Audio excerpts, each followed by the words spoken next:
Euh, alors, comment on fait, Théo, Théodore, Bernard, Oui. euh,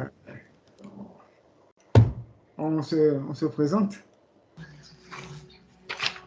Bon, ben, moi, je suis Pierre Bernard Clousset, artiste peintre, je dirais pas philosophe, hein, mais j'aime réfléchir.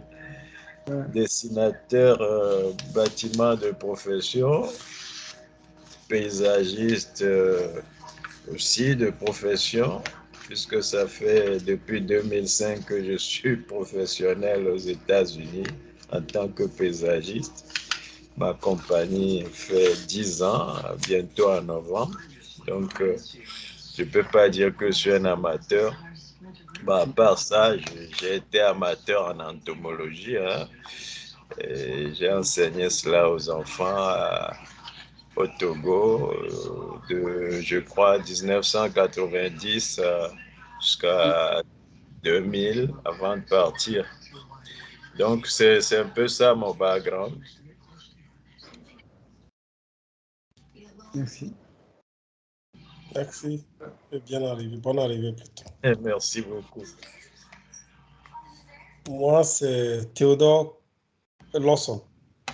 Mm. Yeah. Togolais lambda, habitant ici en Allemagne depuis 35 ans. Donc, et rien de spécial. Un Togolais lambda comme les autres aussi. Bon. Euh, Entrepreneur aussi, mais pas grand-chose. Oui. Mm. OK. Moi, c'est donc Godefroy Akwe. Bon, Akwe ou Goé Akwe. Mais je préfère utiliser Akwe simplement parce que c'était le nom au début togolais. Donc les trois sur le panel. Lambda et chercheur euh, à 16 heures, disons, on va dire à plein temps. Voilà. Bien sûr. Bon, euh, ce que ce qu'on va faire, ça va se présenter comme ça.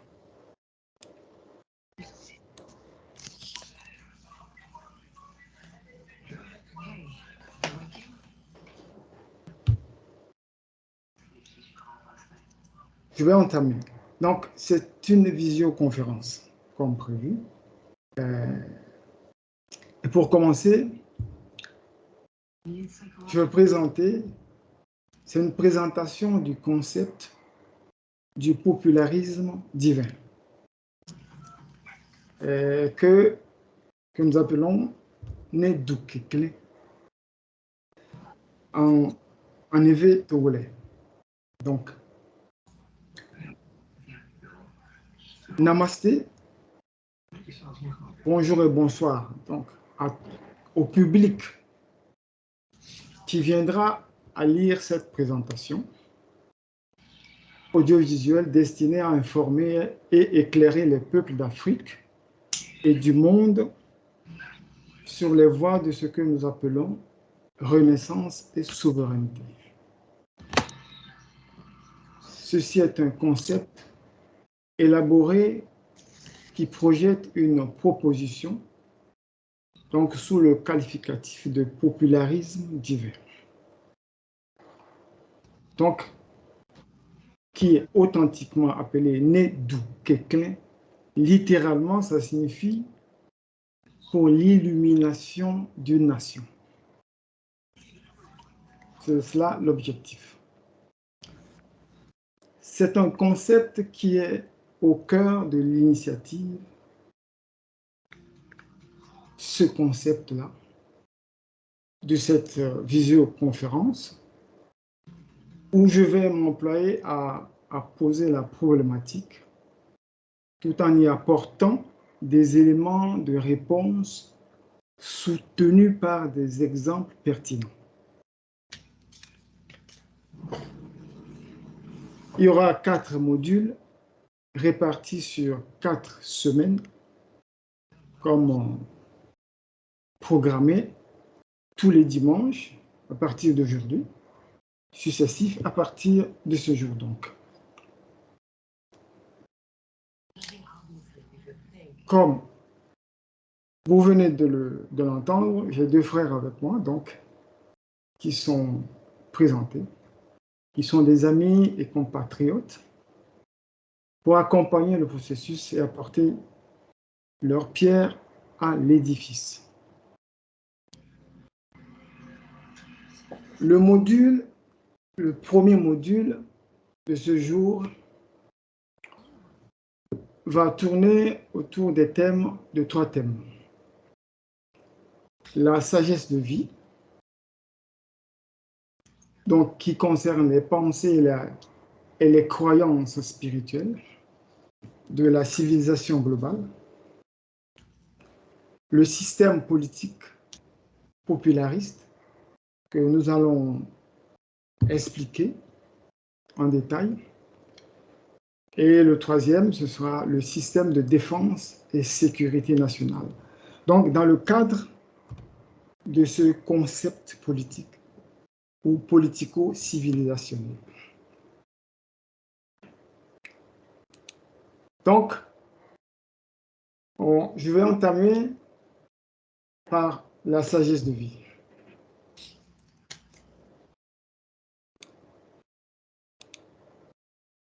Pour commencer, il est important, très important, que je commence par mettre la citation.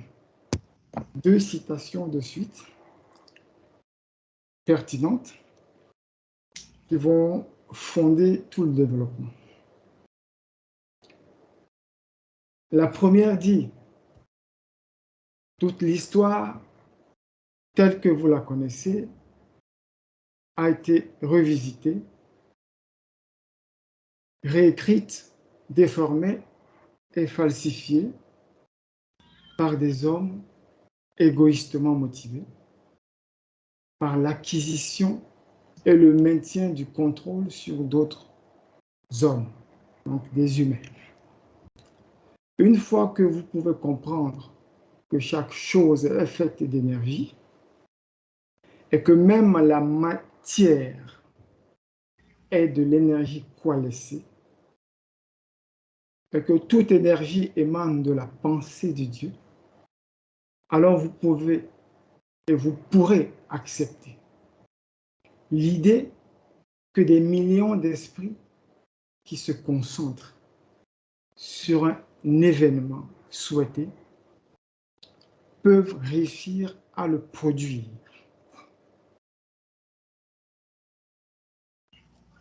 C'est la première citation.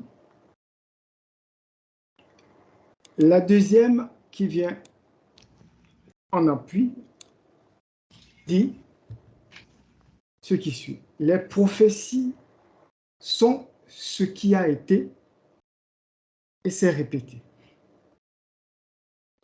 Le futur est de créer ce qui sera. Donc, quand vous en viendrez à reconnaître le script et les acteurs dans le jeu et le plan donc, qui se joue dans le monde, le jeu, la société telle que nous la connaissons, c'est un jeu, il y a un plan, vous verrez que tout n'est qu'une répétition de ce qui n'allait pas et n'a jamais été corrigé.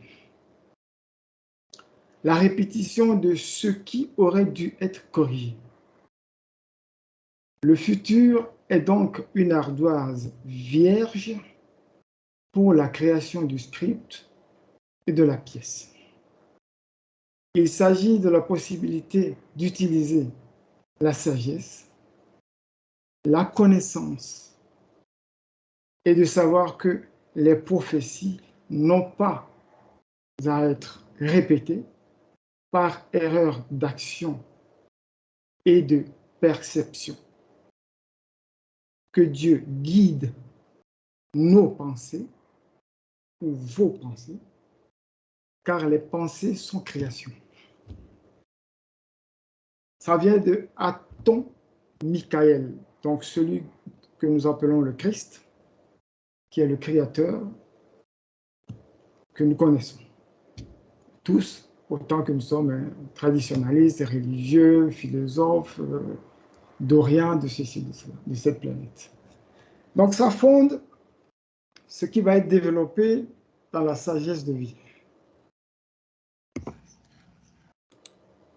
Et qu'est-ce que ça veut dire? Ça veut dire que nous devons savoir une chose, c'est que nous parlons de renaissance, nous parlons de souveraineté. Mais une chose nous échappe, c'est le fondement. Le fondement, la base sur laquelle la civilisation a prospéré ou pas. C'est-à-dire que nous existons, hein? La civilisation existe. Est-ce que parce que nous avons duré 5000 ans ou nous avons tenu pendant 15 000 ans avant de chuter, est-ce que ça veut dire que nous avons prospéré? Ou que, voilà, il faut que nous analysions la base, le fondement de chaque civilisation. Ça veut dire de chaque action, de chaque manifestation matérielle de l'homme, de la société, de la civilisation, dans chaque domaine. La base, nous devons connaître, étudier. Et alors, en ce moment-là, quand nous savons ce qui n'a pas été bien fait, c'est comme on vient de le dire, les prophéties, ou bien l'histoire a été trafiquée. Pourquoi? Parce que si les hommes savent, hein, dans la justesse, si les hommes connaissent leur passé, dans la précision, ils sont capables, puisque Dieu nous habite, ils sont capables de corriger, de savoir que, ces choses-là, on les a faites et refaites, et ça nous a mené droit dans le mur. Donc là, en ce moment-là, ils sont capables de corriger.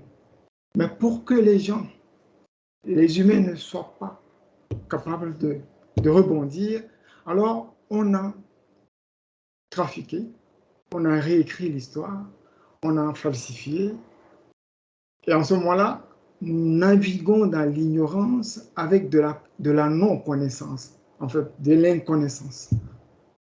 Parce que l'oubli a été perpétué et perpétré à dessein. Voilà, c'est ce que je dirais. L'oubli a été orchestré à dessein. Donc, les racines sont importantes, c'est le passé de l'homme.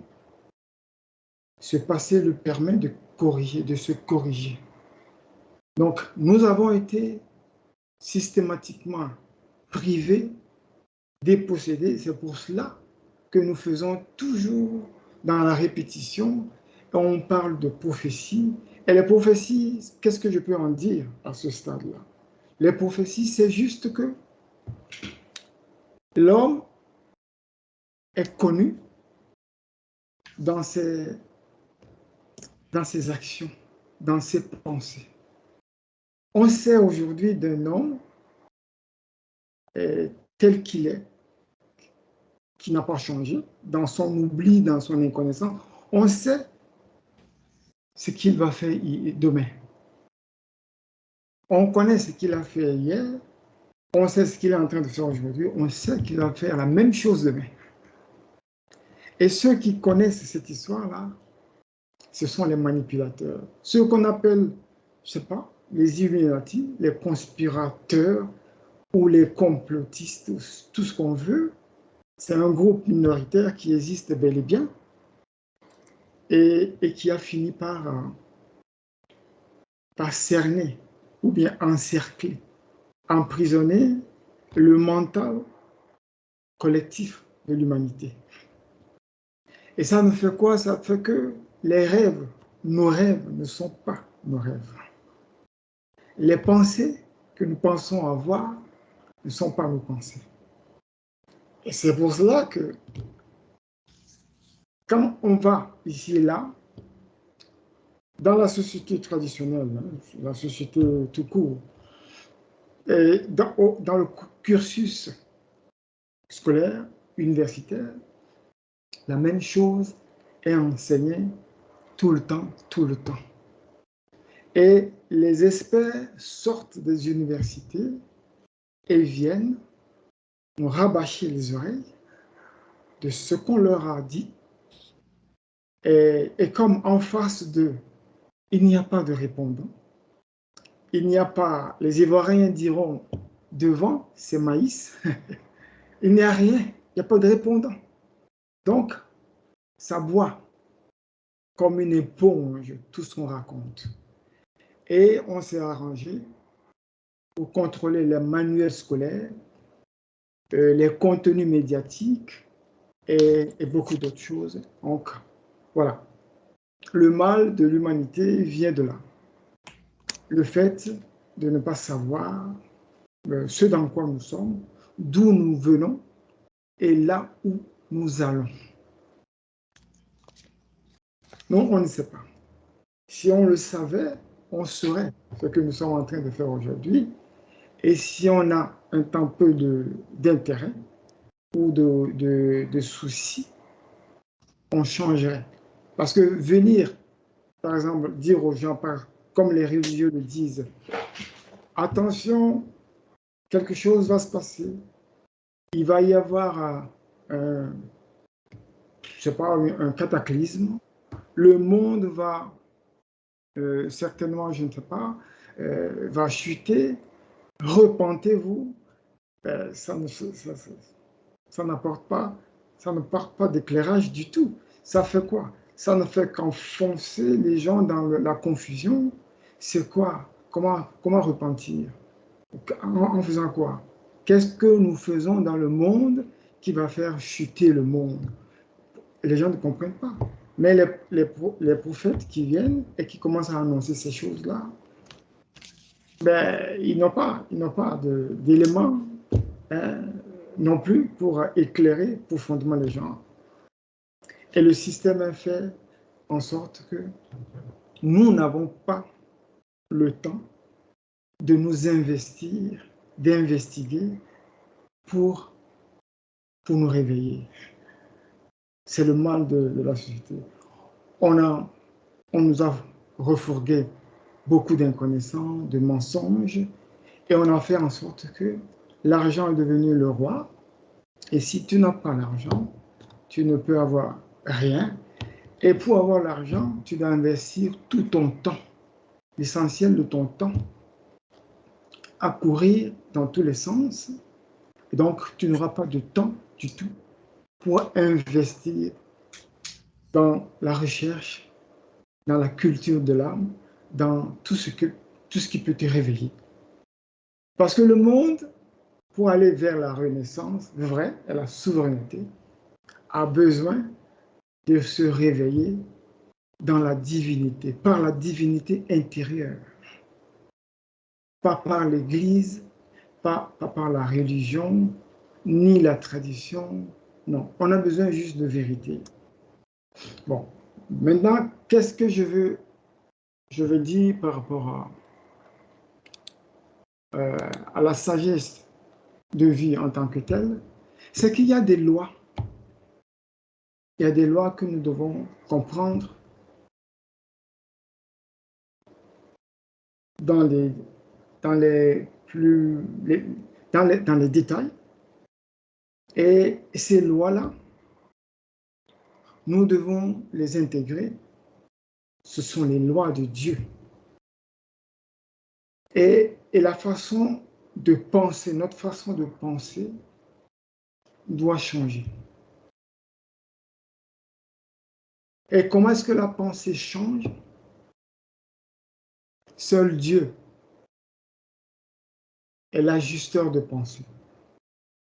Quand nous réfléchissons de l'extérieur, quand nous réfléchissons par observation ou par empirisme, enfin, nous faisons des expériences et nous interprétons les choses, les événements de la vie, hein, de cette manière-là, nous réfléchissons par l'ego. Mais la façon de réfléchir, la mieux, c'est de réfléchir de l'intérieur, à partir de sa divinité intérieure, vers l'extérieur. Parce que toute connaissance est logée là, en nous, dans notre cœur. Le cœur, le divin, l'étincelle est en notre cœur. Mais comment on fait? C'est ce que la loi, ou bien la loi de l'un nous dit. Et c'est ce que la sagesse de vie va s'employer à restituer à l'humanité en expliquant comment les pensées sont à la base de nos créations et comment nous pouvons comprendre directement que c'est parce que nous pensons mal que nous créons mal. Que tout ce qui nous entoure, tout ce que notre Afrique est devenue, notre monde est devenu, notre Togo là est devenu, c'est parce que nous l'avons pensé. Nous avons contribué à cela. Mais quand vous voyez là où le monde est descendu, hein, il y a beaucoup de gens qui ne vont pas accepter ce fait simple-là. Ils vont dire, mais moi qu'est-ce que j'ai fait? Il y en a qui vont dire, ben, moi, je suis né, par exemple, dans ce Togo-là. Je n'ai jamais collaboré avec le régime qui a fait tout ce bordel chez nous. Je n'ai jamais été un chantre de quoi que ce soit. Je n'ai jamais collaboré avec le RPTI. Donc, je n'ai rien à voir dedans. C'est faux. C'est faux. Comme il est dit, un peuple ne mérite, ou bien n'a que le gouvernement ou bien les dirigeants qu'il mérite. Donc, la sagesse de vie, elle se résume de la sorte. Et il y a les lois. D'abord, il faut connaître le but de la vie. Qu'est-ce que nous faisons dans la vie? Pourquoi la vie? Il faut savoir où nous allons. C'est quoi le but? D'où nous venons? C'est quoi le but de la vie? Ensuite, nous devons transformer notre pensée. Quand nous connaissons le but de la vie, nous sommes amenés à transformer notre façon de penser. En commençant à penser ce que nous désirons dans notre vie, ce que nous désirons voir se manifester dans notre vie. Et pour continuer, pour pouvoir le faire, nous devons travailler consciemment avec Dieu.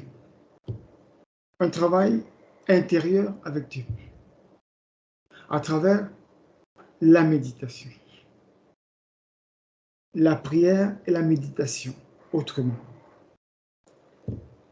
En dehors de tout ce que les structures religieuses ou autres nous ont inculqué jusqu'ici. Parce que la preuve est faite que ces choses-là nous ont menés droit dans le mur, nous ont tirés vers le bas tout le temps. Donc, je crois que les gens seront d'accord pour faire le constat que nous avons été tirés vers le bas, nous avons fonctionné d'une certaine manière qui ne nous a pas profité du tout. Et il y a beaucoup d'autres choses qui nous amènent vers Dieu, qui nous ramènent vers Dieu. Et pour le faire aussi, il faut que nous comprenions les lois, les vraies lois de la divinité, les lois de Dieu et de la création.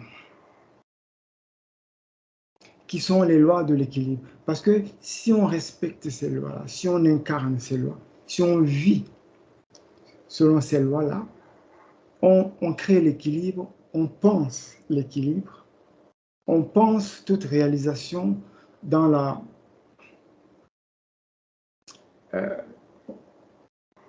magistralement, on va dire, dans la perfection, tout simplement.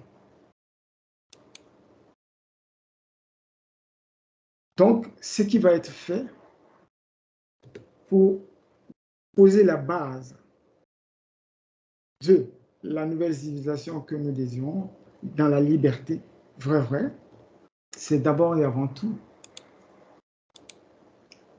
de comprendre tout ça, d'étudier tout ça, de mettre tout cet enseignement au cœur du système. Les médias de la République ou de la nation doivent être tout intervenant, les enseignants, l'éducation, le système éducationnel ou éducatif.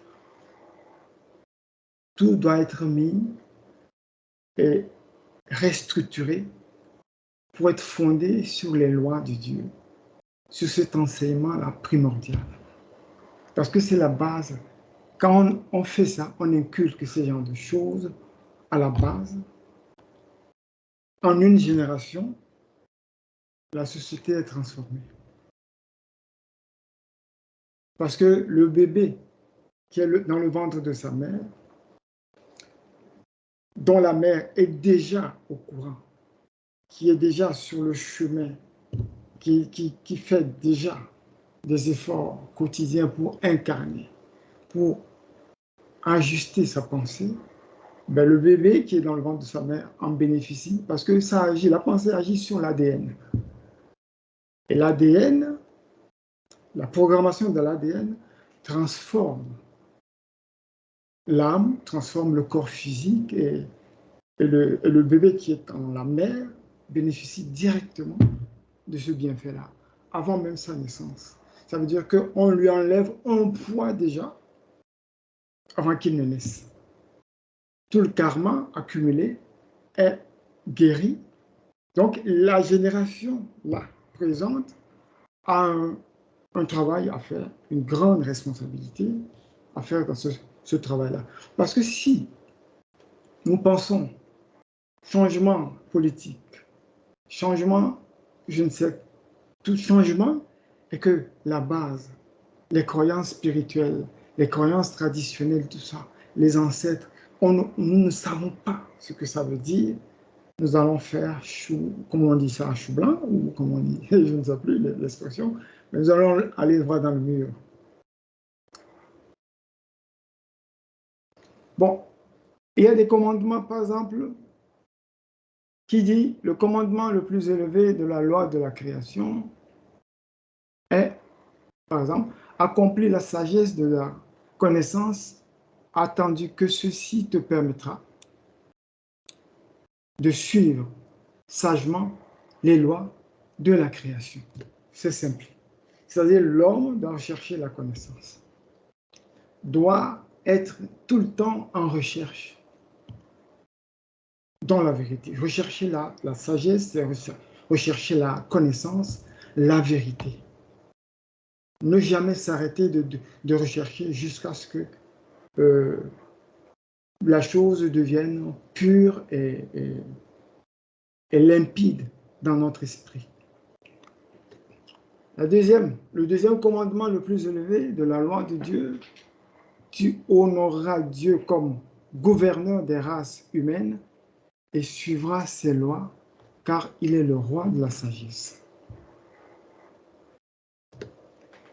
Tout le monde est d'accord. Même les antichrists, les anti-dieux, savent qu'il y a un Dieu à qui ils ont choisi de désobéir. Parce que s'il n'y a pas quelque chose à désobéir, alors ils ne seront pas dans la désobéissance. Donc tout le monde, les gens font semblant, mais tout le monde sait qu'il y a un Dieu. à la source de toutes choses. Donc, la reconnaissance, le respect des lois de ce Dieu-là, c'est ce qui est très important. Donc, il y a ici 18 lois que nous allons rapidement citer. 1.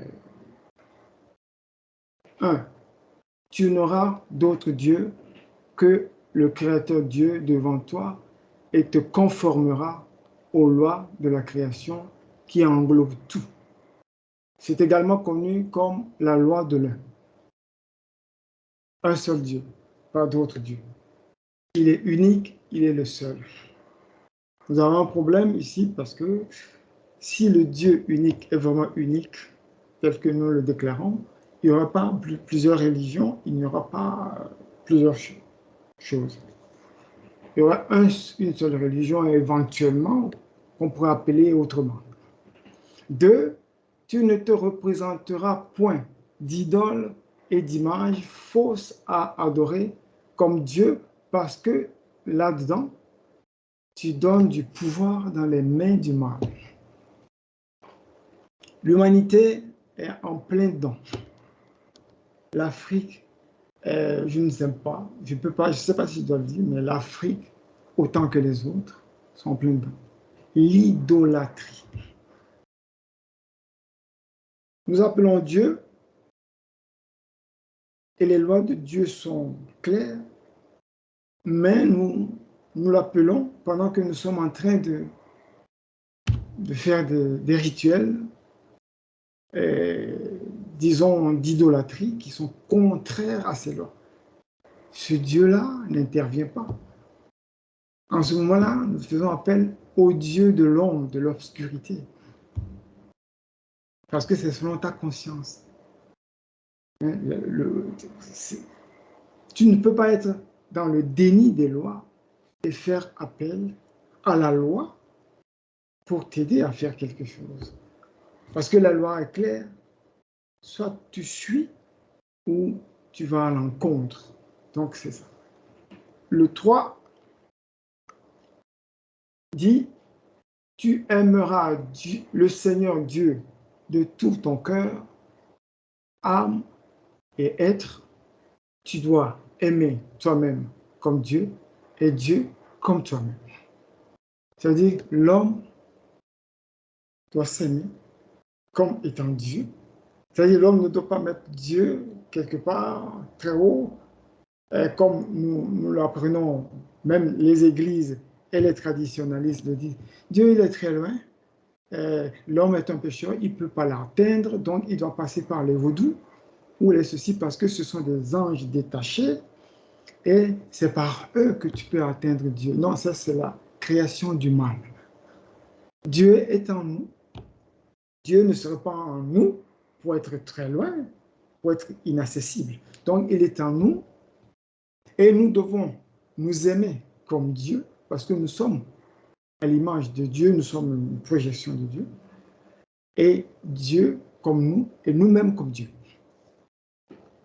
Nous ne devons pas faire la distinction entre nous et Dieu. Tout en sachant que, ok, étant descendus dans la matière, nos vibrations, nous nous sommes éloignés, mais la présence divine est toujours là. C'est cela disons, le flou qu'il faut vraiment expliquer pour que les gens comprennent ce que ça peut vouloir dire. Sinon, l'Église va les entuber tout le temps. Et chaque révolution, quoi qu'il en soit, paraîtra une renaissance, une souveraineté, mais ça va retomber dedans. Parce que l'histoire de l'humanité a été toujours chute et rechute. Parce qu'on a toujours pris les mêmes choses, on a recommencé à tous les coups. 4. Tu n'emploieras point le nom de Dieu irrévérencieusement, ni ne l'utilisera pour jurer faussement. Ça, je crois que c'est très clair. Jurer, je le jure, jurer au nom de Dieu, je le jure aussi. Je crois que sagement, nous devons arrêter. C'est vrai que c'est devenu un automatisme chez beaucoup de gens. Je le jure. Les musulmans disent, les chrétiens, beaucoup disent, Ntamaou, allô, Ntamaou, non. Voilà, il va très c'est devenu quelque chose comme ça. On ne réfléchit même plus sur la question. Donc, il est important de comprendre que c'est mal. 5, rappelle-toi, le jour de Dieu et garde le saint. Ici, ce qui est expliqué, c'est qu'il n'y a pas un jour. On a mis le jour, entre guillemets. Il n'y a pas un jour qui est celui de Dieu. Tous les jours sont le jour de Dieu, ou bien les jours de Dieu. Donc, tous les jours, nous devons garder tous les jours saints. Nous devons faire les choses de la sainteté tous les jours. Voilà. Donc, l'Église, la religion, nous a encore entubés à ce niveau-là. 6, tu honoreras ta mère et ton père. Ici, ce qu'on dit, c'est que la mère et le père, c'est vraiment d'abord, c'est vrai que c'est ton père biologique, physique et ta mère, tu les honoreras certainement, mais surtout et avant tout, c'est Dieu, le Père-Mère, que tu honoreras. Tu l'honoreras en quoi faisant? En faisant sa volonté, en travaillant intentionnellement avec lui, en l'écoutant. Le Dieu Père-Mère qui est en nous, c'est d'abord lui et avant tout. Parce que le Père-Mère, la mère et le Père biologique sont au même niveau de, je vais dire, comment, au même niveau de conscience embrouillée que l'enfant. Donc, suivre aveuglement le père biologique et la mère biologique parce qu'ils t'ont donné naissance va te conduire directement dans leur, comment on dit ça, euh, ça va te happer dans leurs erreurs. Les erreurs qu'ils ont commises, ils vont t'entraîner dedans. Mais quand on écoute le Dieu Père-Mère qui est en nous, dès que ça se passe mal, on est en capacité de juger de ce que notre Père nous recommande ou notre mère nous conseille de faire. Et en ce moment-là, la chose devient très claire. Mais si le père, papa et maman physiquement, ça ne le fait pas. On va dire ça déresponsabilise. Et finalement, ce qu'on peut dire, c'est que tu es obligé de suivre ton père et ta mère, hein, à un moment donné, si tu n'es pas encore adulte, hein, et tout ça. Là. Donc, si tu descends dans une famille où papa et maman sont pas tellement au fait, sont pas tellement en lumière, dans un premier temps, tu auras subi, ou bien tu seras obligé d'être dans cela. C'est aussi un passage, parce que personne ne naît comme ça, sans avoir choisi la famille qui l'accueillera. Personne ne naît. Il y a toujours un karma qui décide de ces choses-là. Donc, la 7e loi dit, tu ne commettras point le meurtre sur ton prochain. Voilà, tu ne tueras point, ça c'est clair, on le sait, mais il y a aussi des circonstances où il est dit, tu es responsable de ta vie et que si quelqu'un essaye délibérément de te tuer, et si tu te laisses faire, tu as commis un péché contre toi-même. Parce que ta vie, tu dois la protéger. Donc, si tu es en situation on va dire, d'autodéfense, hein, tu dois faire quelque chose. De toutes les façons, tu ne peux pas te laisser tuer juste parce que on ne doit pas tuer quelqu'un. Ce qui est recommandé, c'est que quand tu agis pour te défendre contre un assassin ou quelqu'un qui veut te faire du mal, ton intention première ne doit pas être « je vais le tuer, je vais te tuer ». Non.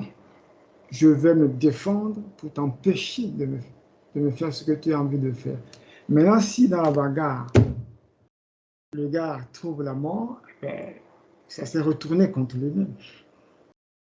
Bon, ça c'est la loi de Dieu, vraiment, qui tient compte des circonstances atténuantes ou des circonstances comme ça, que la justice des hommes ne voit pas, est aveugle à cela.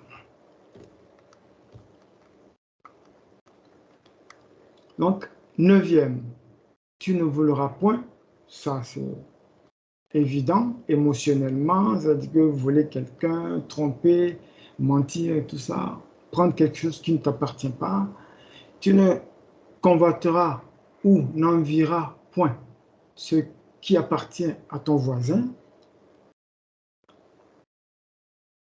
Tu ne dois pas imposer ou forcer ton libre arbitre sur le libre arbitre d'autres aussi, d'autrui, donc aussi connu sous le nom de loi de non-interférence. C'est-à-dire que chacun est créé à l'image de Dieu, chacun a le libre arbitre donné par Dieu, et tout le monde doit respecter les limites de l'autre, enfin le libre arbitre de l'autre. Donc, si tu vois la chose d'une certaine manière et que tu essaies d'expliquer à ton voisin et que lui ne le prend pas comme ça, tu ne dois pas l'oublier du tout, aller dans ton sens. Parce que finalement, est-ce que toi-même tu sais si tu as bien compris ou non? Tu risques de l'entraîner. Bon, de toute façon, s'il dit oui, ce sera par sa propre volonté. Et si tu l'entraînes dans un mauvais chemin, ce sera sa responsabilité aussi. Donc, on ne doit pas forcer dans ce sens-là. 12, tu ne jugeras point les autres, mais tu jugeras sagement tous les comportements et actions qui sont contraires aux lois de l'équilibre de Dieu et de la création. Voilà. Dans la vie, qu'est-ce qu'on nous apprend? On dit, tu ne jugeras point. L'Église dit, tu ne jugeras pas. Dieu seul. Mais l'homme a des responsabilités. L'homme est créé à l'image de Dieu. L'homme a la responsabilité d'acquérir la sagesse de la connaissance. Dieu est connaissant. Et Dieu juge par la loi. Et si tu as la connaissance de la loi, si tu as cette sagesse-là, tu dois juger.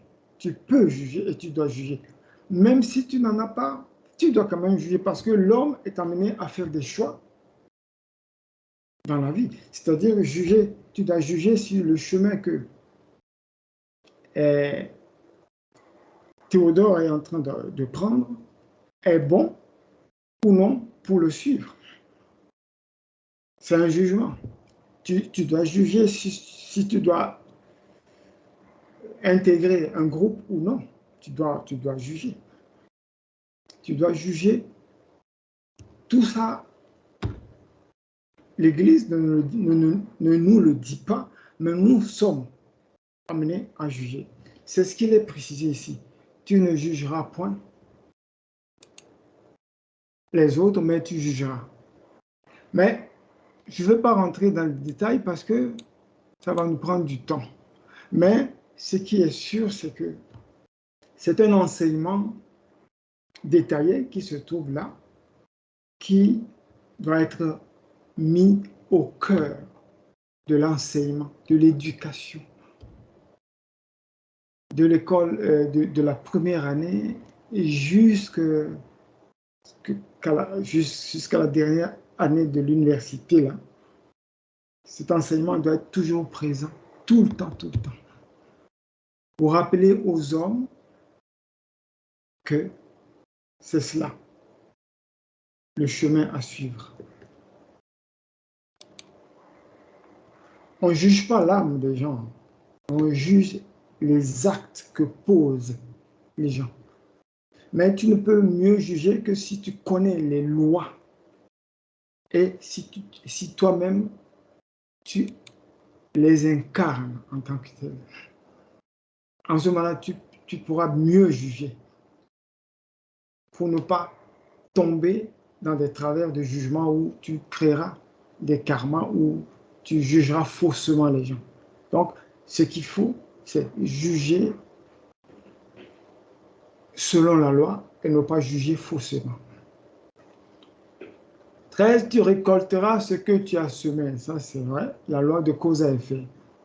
On ne souffre pas de contestation. Tout ce qu'on pose, c'est ça la civilisation. Ce qu'on a semé, c'est ce qu'on est en train de récolter. 14, tu honoreras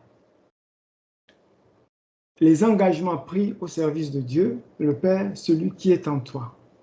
Voilà, ça c'est quelque chose que j'adore beaucoup. J'adore énormément. C'est-à-dire, nous sommes nés, nous venons d'un monde qu'on appelle le monde de l'âme, le monde de l'esprit. Avant de naître dans le corps physique, sur ce plan matériel. Et à chaque naissance, nous avons des engagements. Nous avons un but à poursuivre dans la vie. Nous avons pris des engagements vis-à-vis de Dieu, le divin qui est en nous. Et il est dit ici que tu dois honorer les engagements pris au service de Dieu, le Père qui est en toi. Pour pouvoir honorer ces engagements, tu dois t'en souvenir. Mais quand on descend dans le voile de l'oubli qui est la matière physique, avec ce monde qui nous entoure, l'obscurité intense, on oublie systématiquement. Ça, c'est vrai. Rares sont ceux qui se rappellent, mais un moment vient où Dieu te fait appel quand même. Et il fait appel à tout le monde, ça c'est sûr. Mais c'est en ce moment-là que nous refusons d'écouter. C'est nous qui refusons d'écouter. Parce que tellement ce qui nous entoure, le bling-bling, les appels, les murmures comment on dit ça, du prince le prince de l'ombre, nous parle beaucoup plus. Donc Dieu est étouffé en nous par notre propre concours. Donc, se rappeler ces engagements et les suivre, c'est la clé aussi, la clé de succès de l'âme dans la vie. Le 15 dit, tu obéiras à la sagesse de Dieu pour la procréation responsable et équilibrée de ton espèce. La procréation. Nous mettons au monde, dans ce monde-là, force est de constater que nous sommes, c'est le désordre. En matière de procréation, c'est le désordre. La sexualité, donc la procréation. Nous avons aucun contrôle sur la sexualité. Nous n'avons pas de contrôle. Nous ne comprenons même pas ce que c'est que la sexualité au fond. Donc, nous avons été nourris à l'ignorance et aux faux enseignements de l'anti-Dieu. Et le faux est devenu notre réalité spontanée, notre, on va dire, automatisme, et nous pratiquons et les parents sont désarmés. Les parents de nos parents étaient complètement désarmés, et ça remonte à des générations. Donc, nous y allons comme ça. Et nous faisons des enfants. Il y a beaucoup d'enfants qui sont conçus non désirés. Les enfants non désirés. Il y en a beaucoup comme ça. Et il y en a d'autres qui sont désirés, mais mal désirés. Ils sont désirés juste parce que, je suis un homme. À un moment donné, il faut un homme, on t'a donné naissance, tu dois donner naissance aussi. C'est un leitmotiv qui nous vient comme ça. La femme dit, oui, mais je suis une femme, hein, je dois avoir des enfants. Pourquoi? Mais elle ne sait pas vraiment, mais elle te dira qu'elle doit avoir des enfants, que c'est l'hormone qui lui parle et que Dieu, c'est comme ça que Dieu l'a créé. Mais Dieu a dit, la procréation doit être responsable et équilibrée. C'est-à-dire qu'une planète est créée, c'est comme une maison. Ta maison, par exemple, ton appartement ou ta maison, elle est conçue pour contenir un certain nombre d'habitants, pas plus. Sinon, ça déborde, hein, ça piétine de gauche à droite. Ça devient de la promiscuité, ça ne va plus. Ça chauffe à l'intérieur. C'est-à-dire qu'il y a une maison ici, elle ne peut contenir que 2 personnes, mais on balance ces lois-là, cette logique simple dans la poubelle, et on en produit 20. 2 personnes, on en produit 20, 50 comme ça. C'est cela que nous sommes devenus. C'est ce dans quoi nous sommes dans le monde. Le monde, officiellement, qu'est-ce que c'est? Le monde, hein, quand tu fais les recherches,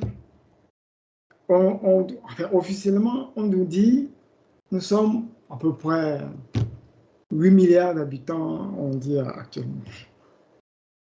Mais comme nous savons que les statistiques mentent à tous les coups, et que officiellement on ne nous dit jamais la vérité, d'abord, logiquement, l'homme doit aller dans ce sens-là pour tirer des conclusions plus ou moins véridiques que, au lieu de 8 milliards, c'est certainement que nous sommes au bas mot 12 ou 15 milliards sur Terre.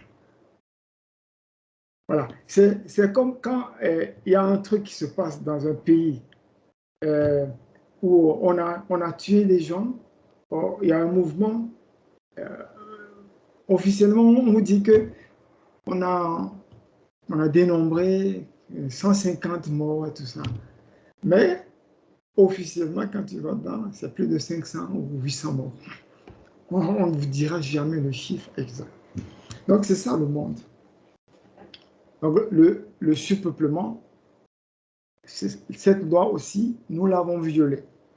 Nous forniquons, ça c'est vrai, nous sommes tous dedans, nous forniquons de gauche à droite, et nous faisons des enfants, et nous semblons être heureux, mais en fait nous sommes malheureux. Et les enfants sont malheureux parce qu'ils viennent dans cette ignorance-là, et qu'est-ce que la loi de Dieu nous dit? Que les enfants sentent beaucoup plus quand il y a vérité quelque part, les enfants le sentent. Même quand ils sont bébés dans le berceau, ils sentent quand il y a un mensonge ou quand c'est embrouillé, les enfants le sentent. En Afrique, on est essentiellement, peut-être que ça commence à se décanter, mais on est essentiellement, on va dire, castré verbalement. C'est un héritage. Hein.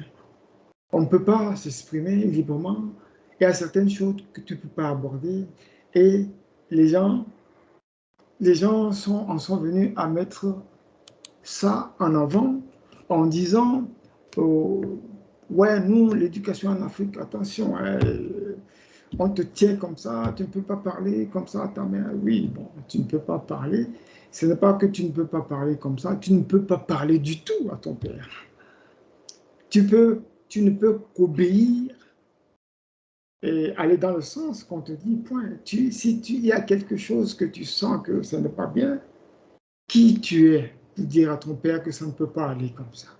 Rares sont les pères ou les mères, surtout les pères, qui écoutent les enfants. Mais les enfants ressentent ces choses-là. Si on changeait un peu et on écoutait beaucoup plus les enfants, on pourrait changer beaucoup de choses. Parce que c'est sûrement plus la voix de la sagesse qui parle à travers les enfants. Quand les humains ont fini par s'enterrer dans l'ignorance et leur obscurité. Allons vers le 16. Le côté sexuel est très important. Il y a une documentation, un document qui explique un peu plus en détail. Et après, On verra si on pourra aborder ce côté-là aussi. Le 16e commandement, tu feras aux autres comme tu aimerais qu'ils te fassent, aussi appelé la règle d'or. Ce que tu n'aimes pas, ne le fais pas aux autres. Voilà. Mais il y a aussi il y a des nuances que je peux aussi mettre en avant, c'est que il y en a qui aiment se faire du mal. J'en comprends. Il y en a dans la vie qui en sont venus à aimer se faire du mal. Donc, ne nous étonnons pas que les gens soient en train de faire du mal aux autres en respectant la règle d'or. Hein. Vous voyez, je ne sais pas si vous voyez ce que je veux dire. On respecte la règle d'or parce que celui-là, il aime se faire du mal. Donc, c'est ce qu'il te fait à toi. Il te fait du mal parce qu'il aime se faire du mal. Mais il y en a, je crois que quand quelqu'un est comme ça, il est beaucoup plus, Dieu le comprend beaucoup plus que celui qui n'aime pas qu'on lui fasse ça, mais qui fait ça à l'autre. Ça, Dieu comprend l'autre qui est tombé aussi bas et qui le fait parce que ça devient sa nature. Contrairement à celui qui n'est pas ça, n'aime pas qu'on lui fasse cela, mais qui fait aux autres. Donc, et le 17e dit, le mal, adversaire de Dieu, portera toujours un signe de sa malveillance. À leurs fruits, vous les reconnaîtrez. C'est-à-dire que quand on apprend vraiment ce que c'est que le mal, on peut identifier quelqu'un qui porte ce mal-là. On peut l'identifier. Donc, c'est aussi cette sagesse que nous devons poursuivre pour être capables de discerner et d'identifier, pour ne pas tomber dans les pièges du mal. 18. Tu ne commettras point l'acte d'esclavage sur aucun être humain de Dieu.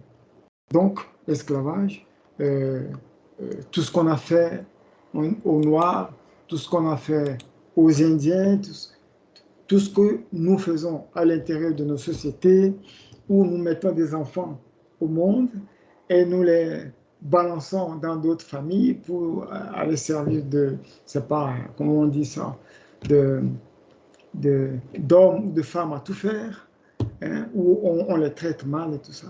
Ça, c'est de l'esclavage.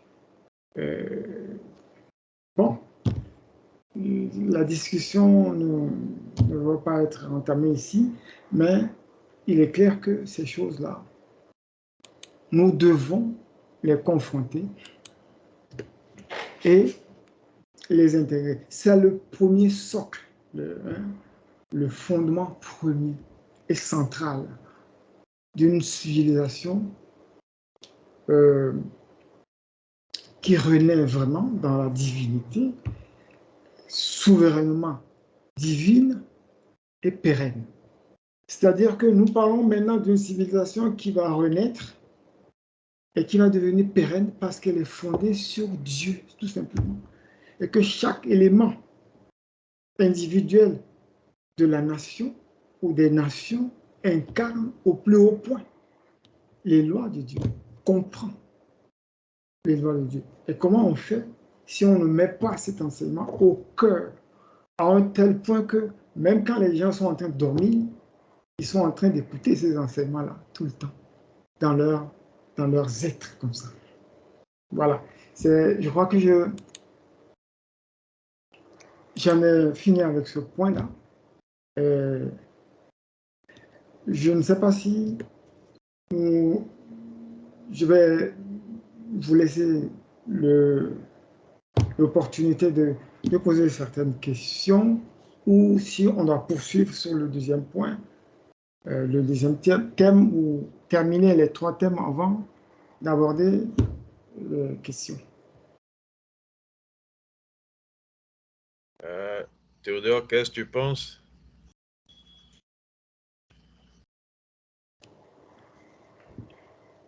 Théodore? Micro. Yeah, je suis là, je suis là.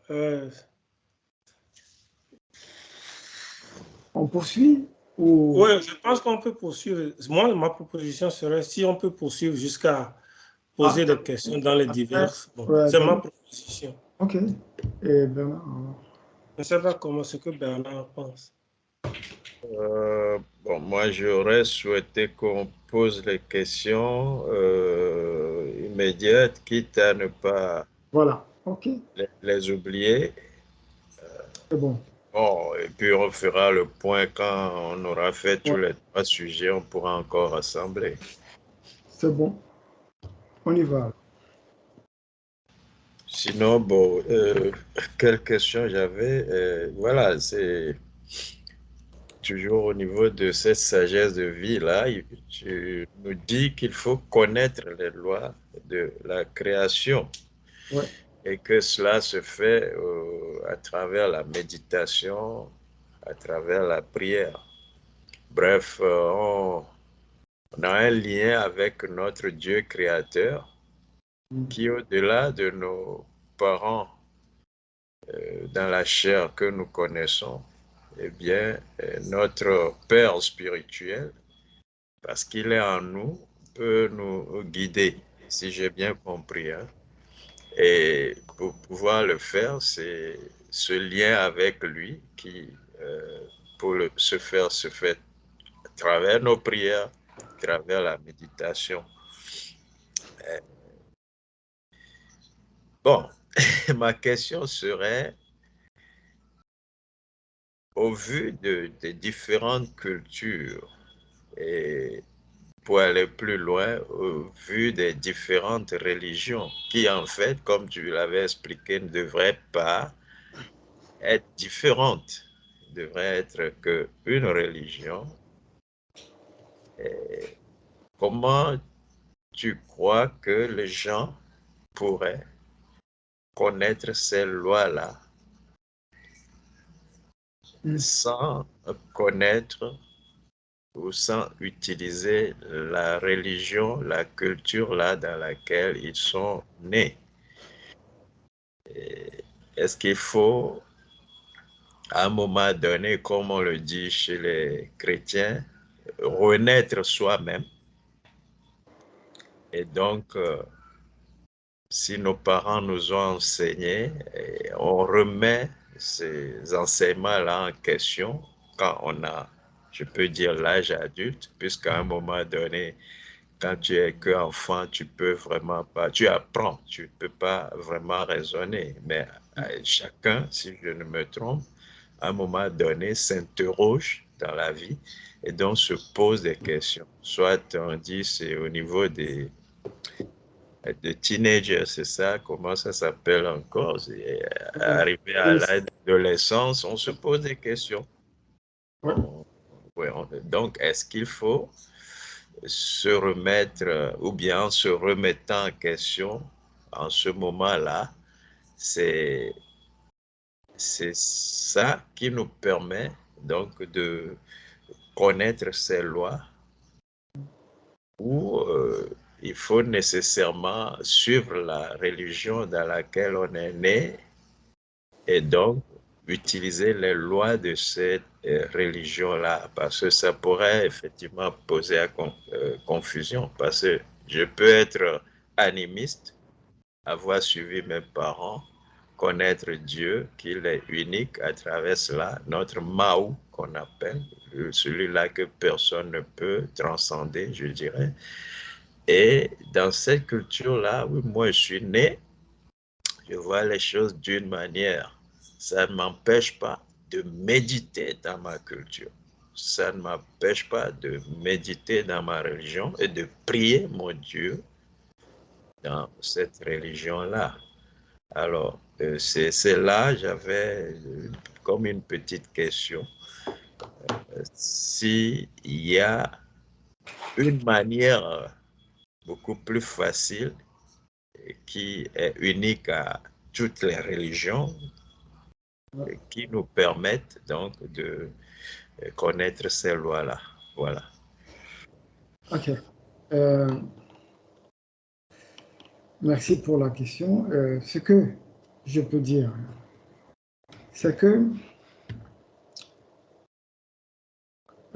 il est dit, c'est une loi qui s'applique à tous les coups, que quand l'étudiant est prêt, l'enseignant apparaît.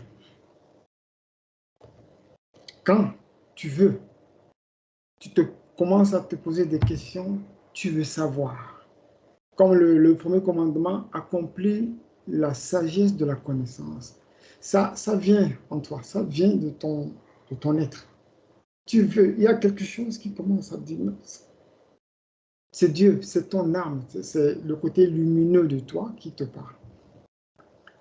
C'est quoi ce monde-là? C'est-à-dire, tu remets tout en question. Ce que je peux dire, c'est que quand tu nais, à un moment donné, tu es à la merci d'une certaine manière de tes parents, de leurs croyances, ils t'amènent ici et là. Mais ça n'empêche pas l'enfant de remettre les choses en question. Hein. L'enfant, même avant d'atteindre l'âge d'adolescent, il comprend tout. Hein.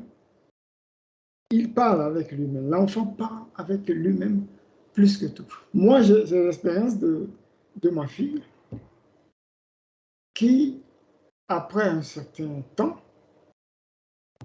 a commencé à me dire des choses qui venaient à l'esprit, qu'elle comprenait déjà. Elle n'avait même pas 10 ans, hein. Elle avait à peine 8 ans. Elle comprenait déjà. Elle me les a dit après coup. Ah bon, tu pensais, tu voyais tout ça dans le temps? Oui. Elle voyait tout, elle comprenait tout. Elle comprenait que si il y a, par exemple, une petite querelle entre son père et sa mère, elle pouvait juger de qui avait beaucoup plus tort. Elle savait exactement ces choses-là. Elle m'expliquait. Donc, l'enfant, écoute l'enfant, ça va t'étonner. Donc, ce que je dirais, c'est que quand là, l'étudiant est prêt, l'enseignant apparaît. Quand tu as été dans... tu es né dans une famille qui sont vaudouisants, animistes, musulmans, tout ce qu'on veut dans la vie, qui sont des sorciers, ils peuvent être des sorciers les plus endurcis. Tu es né là-bas parce que tu devais naître là-bas. Il n'y a pas d'excuse vis-à-vis de Dieu pour dire non, enfin, je suis né dans cette famille, elle est coriace cette famille. Je ne pouvais pas, je n'avais aucune chance de m'en sortir. Il n'y a pas d'excuse de la sorte devant Dieu. C'est-à-dire que le sorcier ou les sorcières les plus coriaces en face de Dieu, qui sont-ils? Ce sont que des enfants de Dieu comme toi et moi. Et c'est parce qu'eux, ils ont décidé d'écouter leur côté sombre et d'alimenter ce côté sombre-là, cette rébellion. Mais tu verras un être naître dans cette famille-là, mais qui va démontrer à la face de tout le monde qu'il est possible de naître là-bas et de ne pas se laisser enchaîner par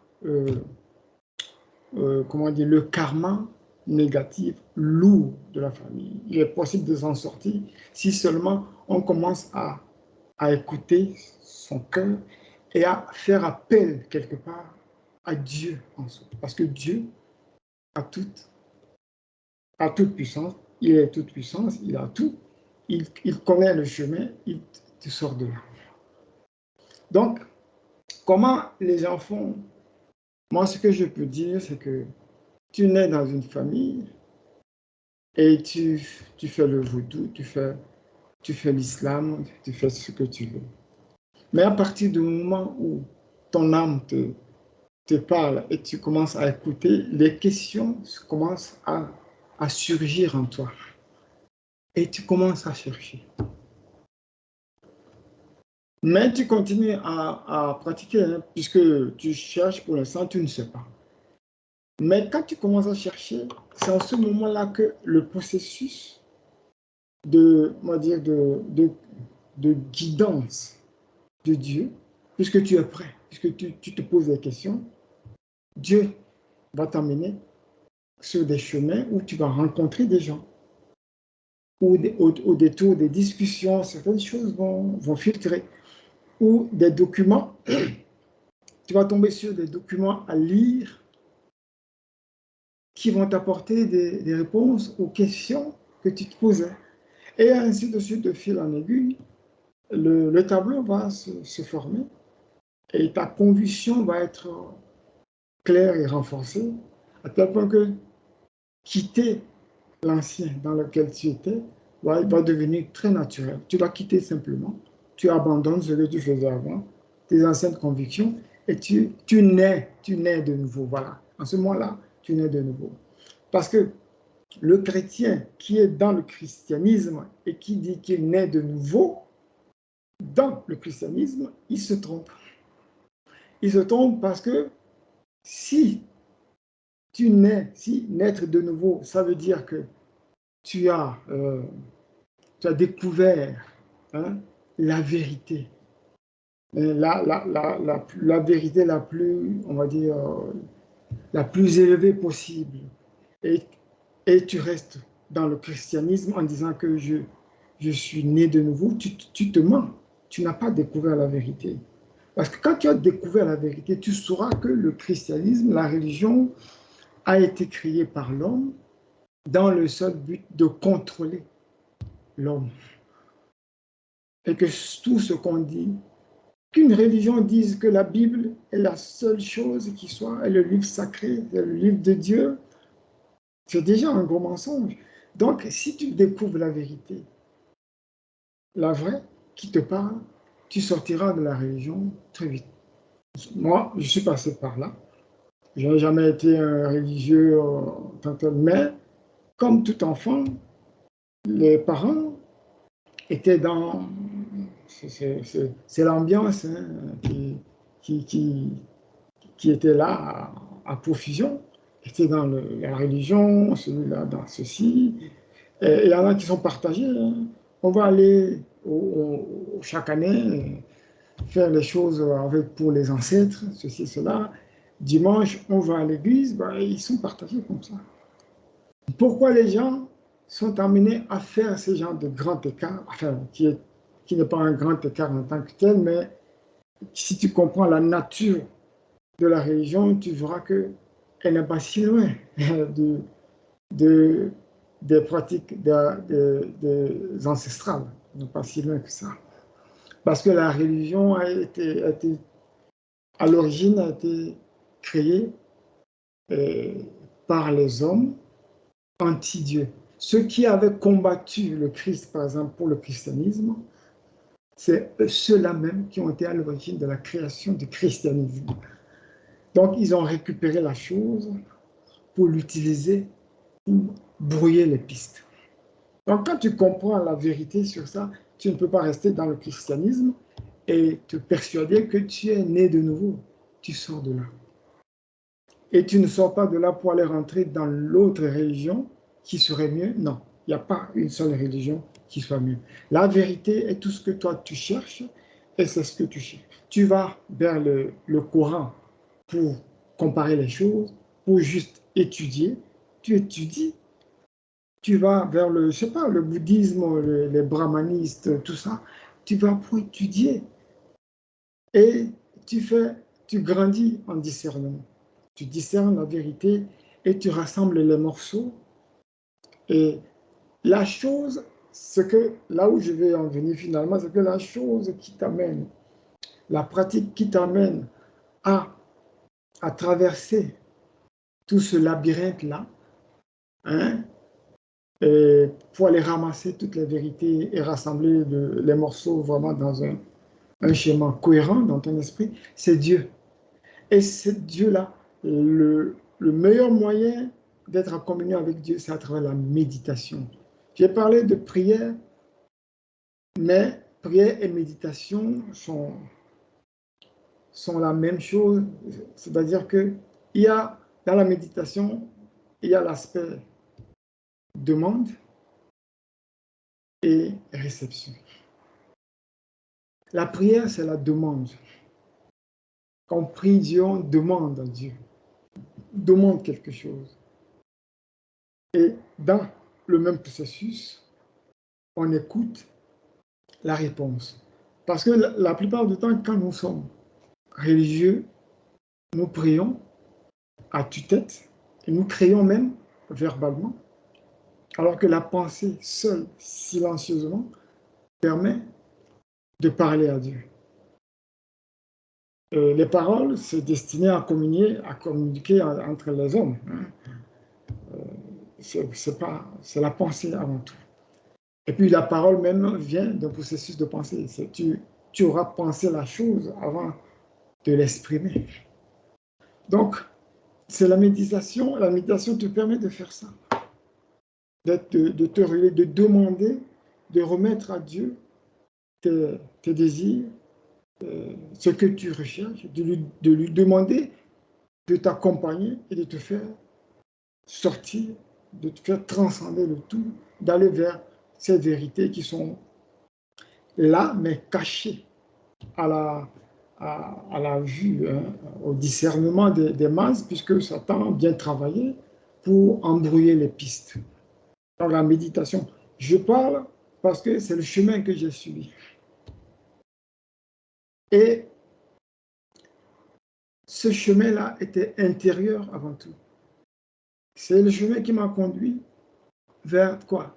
Tu n'iras pas trouver un livre quelque part où toute la vérité est dedans. Tu dois lire, tu dois toucher. Il y a des morceaux ici. Tu tombes sur des livres où il y a des vérités mêlées à des mensonges. Mais le processus, c'est de développer le discernement. Donc, tu suis le chemin, mais ce qui te permet de ne pas t'égarer en chemin, c'est de rester en communion avec Dieu pendant que tu fais ta recherche et que tu demandes son accompagnement tout le temps. C'est tout.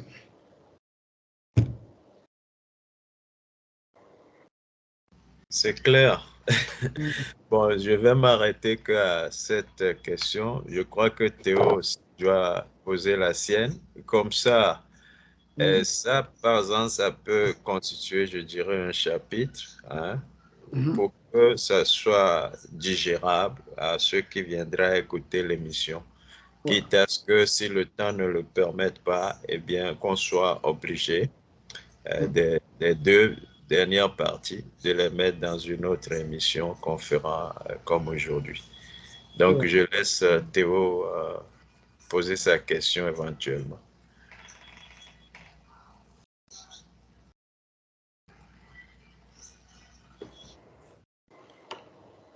Godefroy, ma première question est déjà rentrée dans la question de Bernard.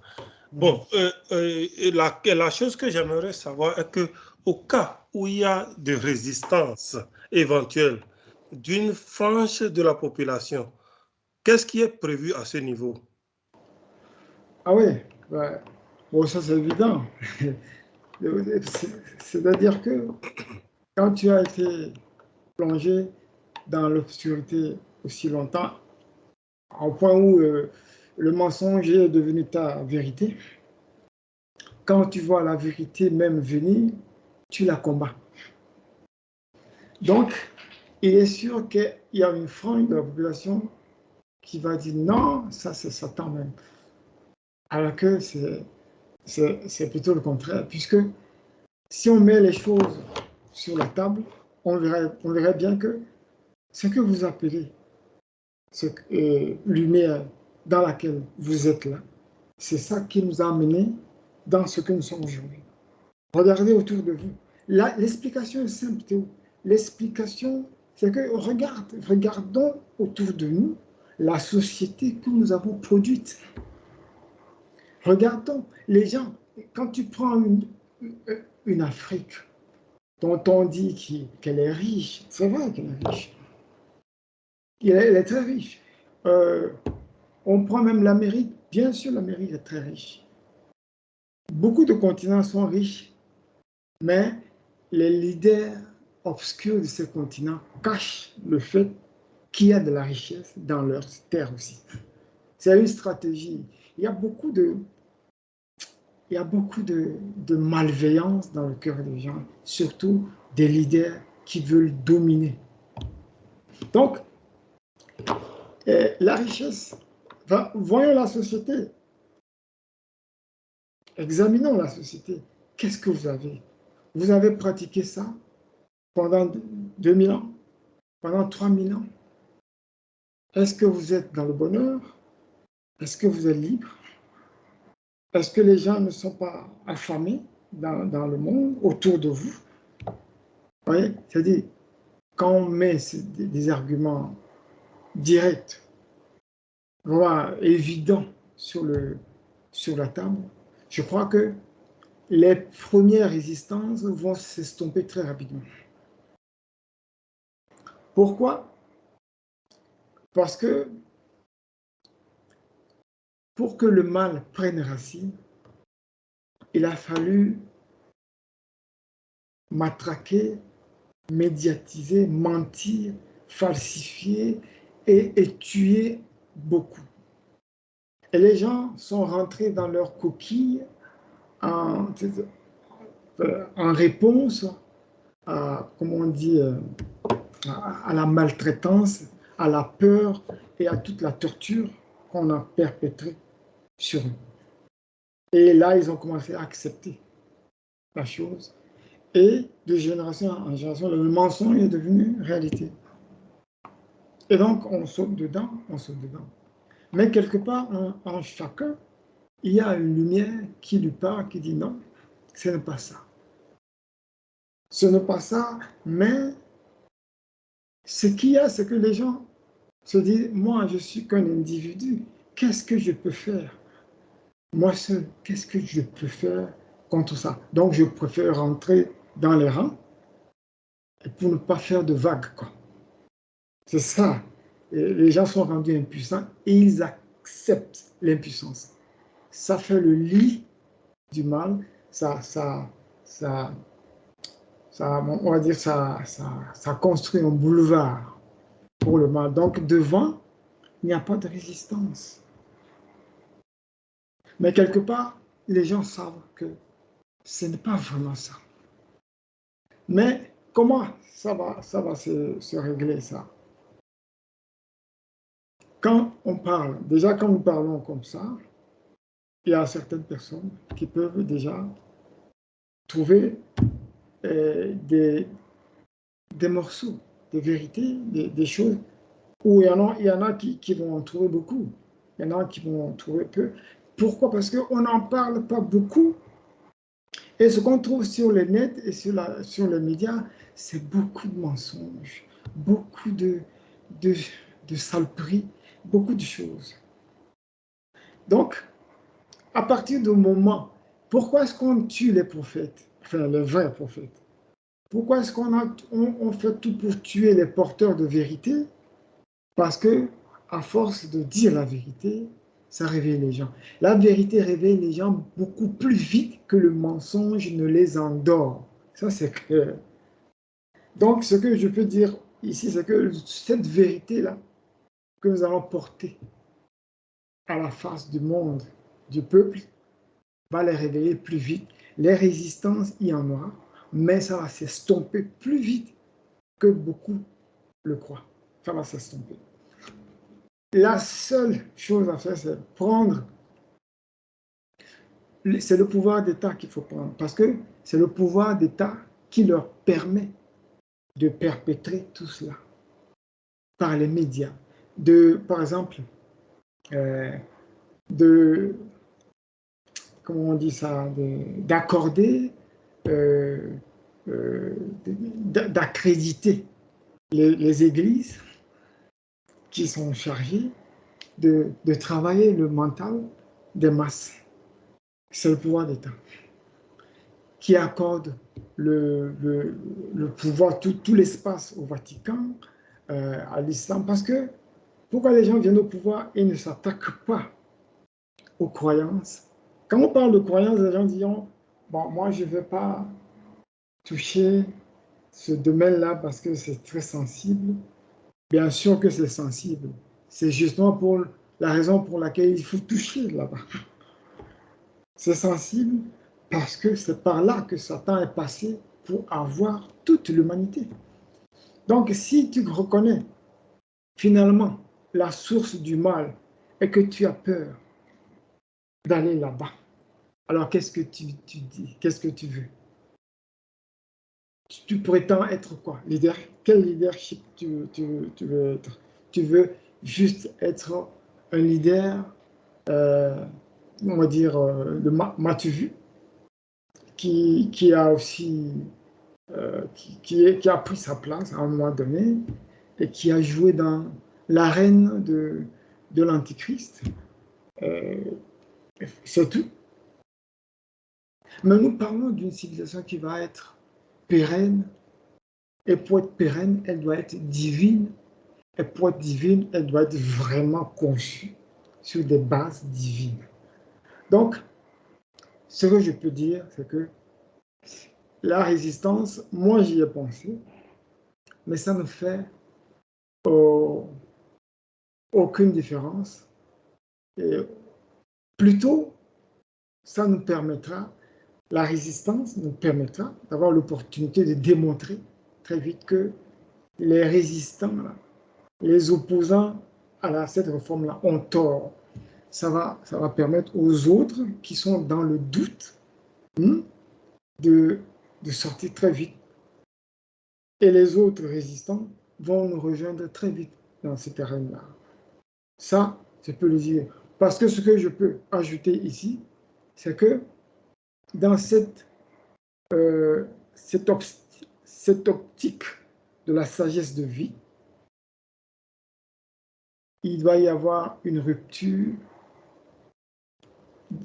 on va dire, frontale, claire, avec toutes les confessions ou les dénominations religieuses.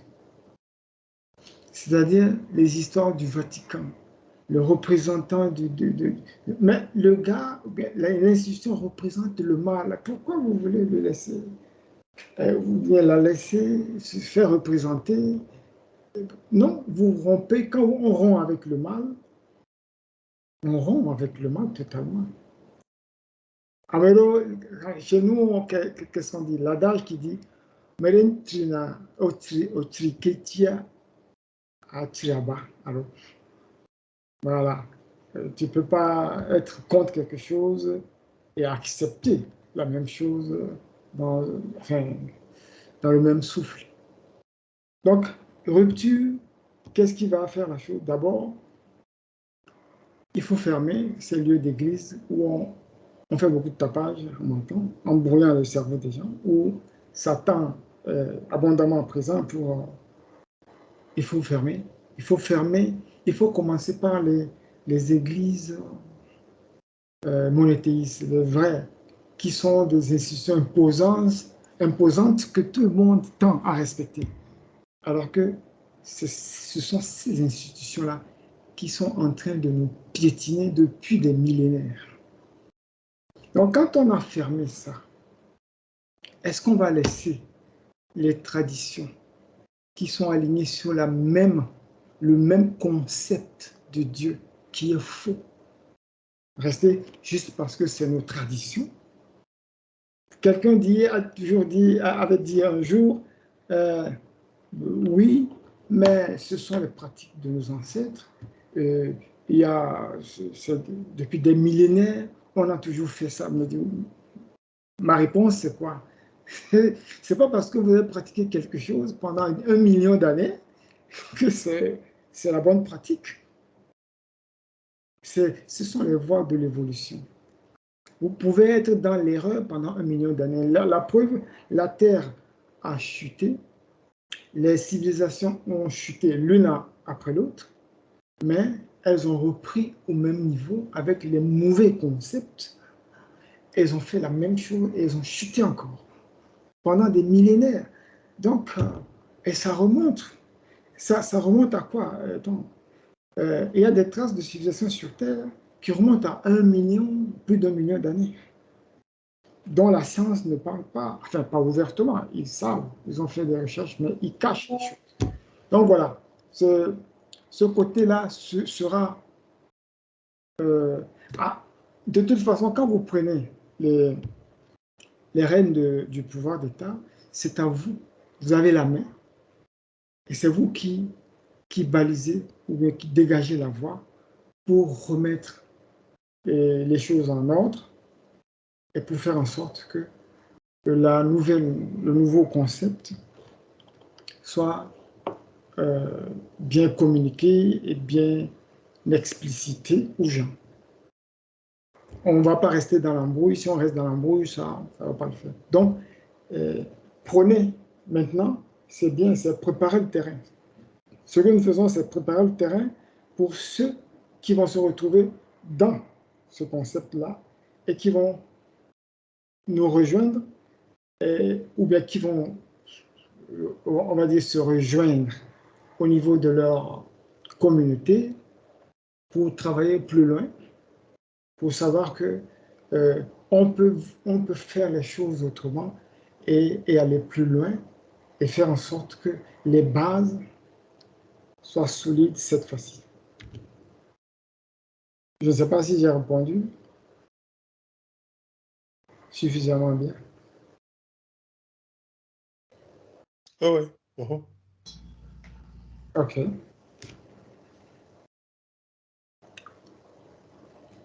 Alors, c'est bon. On poursuit le deuxième thème, ou bien Bernard? Si on veut garder, disons, la même durée à la chose, je crois qu'il serait bon de revenir sur la seconde partie un autre jour. Mhm. Et on procède comme on vient de faire là. Ouais. Tu développes, on pose les questions et ça nous permet d'avancer.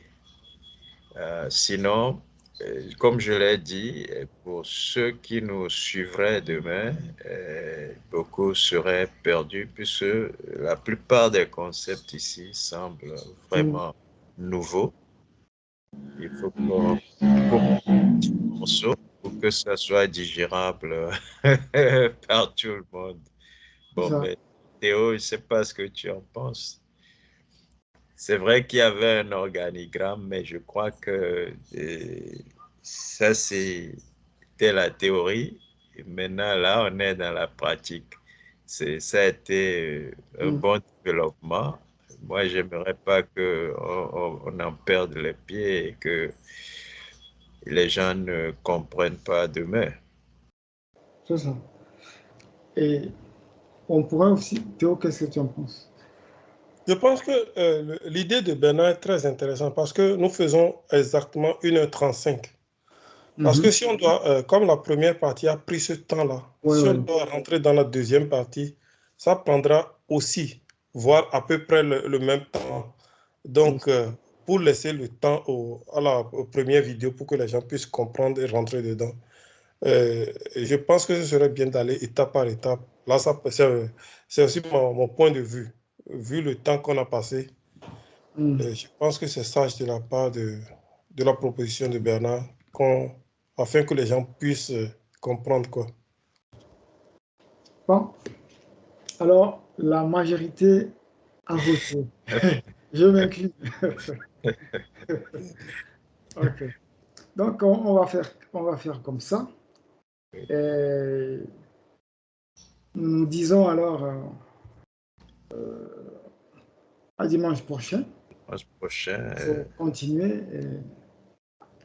et développer plus avant.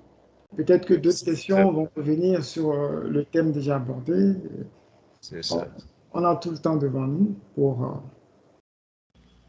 détailler les choses. Ouais. Comme Bernard l'a dit, les gens, c'est un concept qui est nouveau, qui doit être vraiment bien détaillé, bien expliqué pour que la confusion semée dans les esprits ne prenne pas le dessus. C'est Voilà. Mhm. ça. Bon, ben, disons un dernier mot pour ceux qui nous suivraient. On les appelle à nous rejoindre quand c'est possible et à nous apporter aussi leur support dans ne serait-ce que l'apport qu'ils feront hein, de leurs idées et de leurs concepts qu'ils ajouteraient à ce ce nouveau, enfin, cette nouvelle ouverture que Godefroy offre au monde. Ça permettra, quand on ne sera pas là demain, que d'autres continuent le travail. Merci Théo, merci Godefroy. Merci Bernard, Théo, et merci au public qui nous a suivis. Et merci, comme Bernard l'a dit, de nous venir avec vos suggestions et éventuellement vos questions. À la prochaine alors. À la prochaine.